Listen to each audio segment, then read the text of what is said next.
Our tax cut benefited the very wealthy.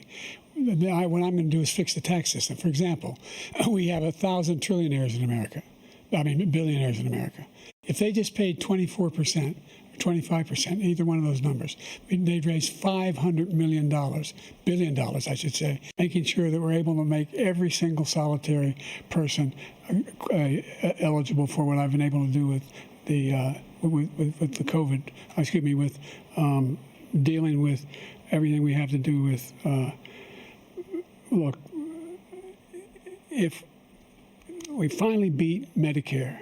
Thank you, President Biden. And I'm going to continue to move until we get the total ban on the total initiative relative to what we're going to do with more Border Patrol and more asylum officers. President Trump? I really don't know what he said at the end of that sentence. I don't think he knows what he said either. Look. Not exactly what anybody really wants to see from America's commander-in-chief. That was President Biden at the CNN presidential debate last night. His gaffes and rambling on full display. The Biden campaign today is claiming that he had a cold during that dismal performance. We've got this unedited video showing First Lady Jill Biden leading the president off stage at the end of the night. Democrat sources are telling Fox News, quote, everyone is freaking out, unquote. Biden, quote, needs to go, unquote.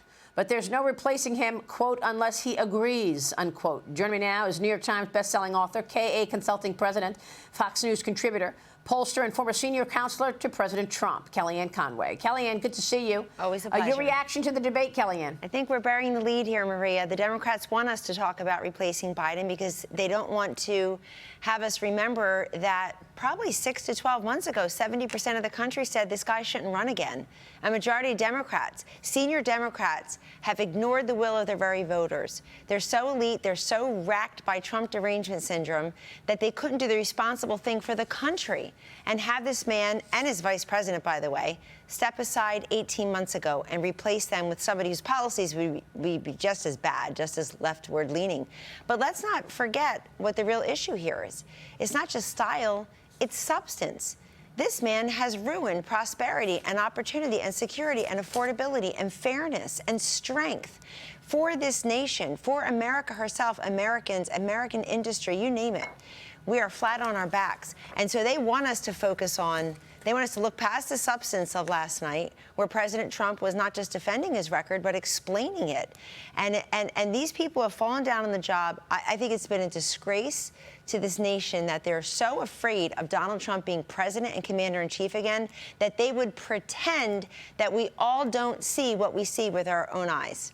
Yeah, and we saw it last night. So, Kellyanne, I want to know what happens now.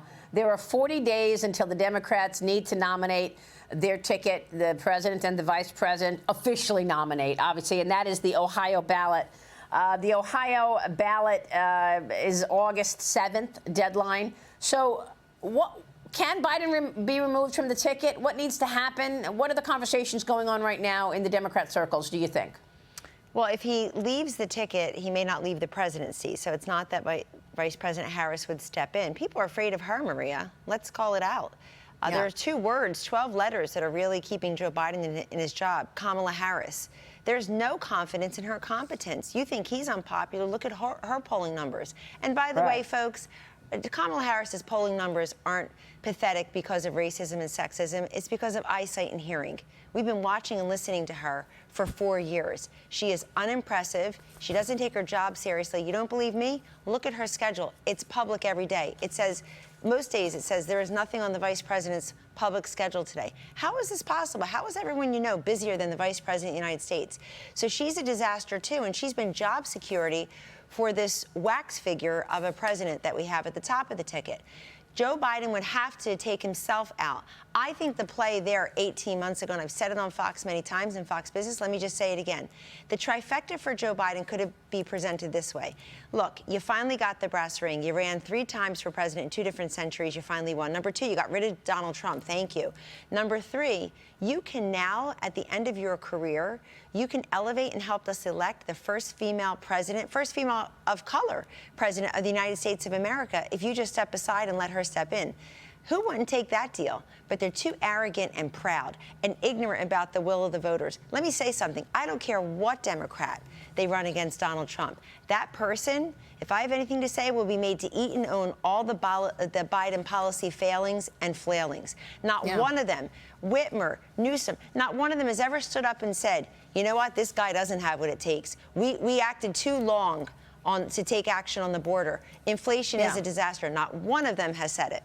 Well, look, I mean, I know Kamala Harris is the most logical heir apparent, but you've got Governor Gavin Newsom, Illinois Governor Pritzker, Michigan Governor Whitmer, all of them poll below Donald Trump, is the point that I've been making. All of them. Yes. So they have a major problem on the Democrat side. But I want to ask you about Trump, because the Daily Mail is reporting that the 45th president is basically, insiders are quietly bending Trump's ear to influence his vice presidential pick.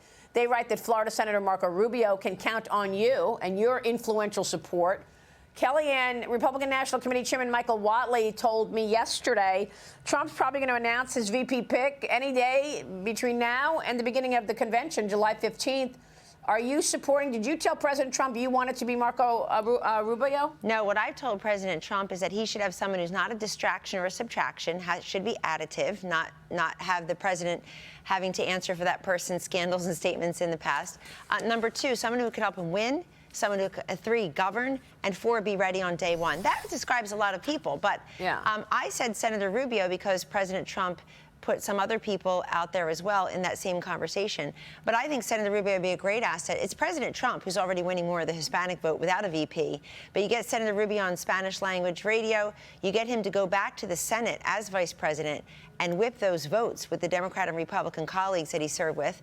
And also, I think that a guy who's got that kind of intelligence committee, national security, foreign policy experience in the Senate. Look, I was a big advocate for Mike Pence on the ticket in 2016. I thought he can help us break into Hillary's very real blue wall, and I thought it should be a governor. This time, I think it's smart that he's looking in the Senate. But look, the rumored choices, J.D. Vance, Doug Burgum, Marco Rubio, maybe there are other choices. There are certainly people that they've asked for the vetting papers in the past. We can't go wrong with any of them. Any of them would be a compliment to the ticket, and we will be proud and happy with any of those choices. I think Rubio adds an awful lot, and it shows one last thing. It is Donald Trump, not Joe Biden, who's the unifier.